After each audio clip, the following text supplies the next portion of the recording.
Tarehe 29 mwezi wa 11 mwaka 2025, Jumamosi hii. Karibu sana kwenye workshop yetu. Asante.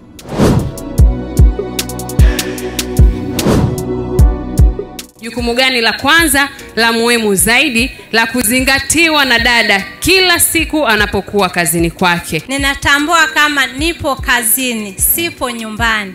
Kwa lazima nijue, lazima niheshimu yale majukumu yangu niweze kuyafanya. Ni kuhusu watoto.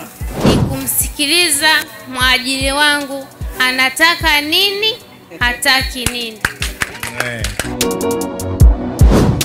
Kwa mimi hapa ratiba ni muhimu. Nadhani ratiba ni muhimu sana kwa kila nyumba. Ratiba mimi ninachoona ni muhimu sana kwa dada ili aweze kuperform vizuri.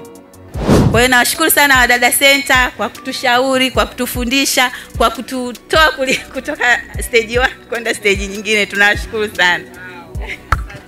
Tupewe maua yetu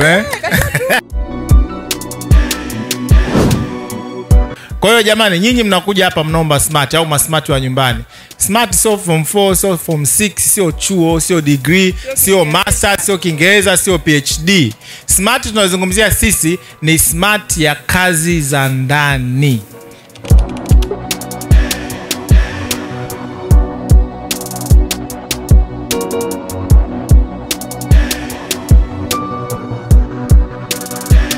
Hii ni njia nzuri, sahihi, yenye usalama mkubwa ya kuanzia maisha.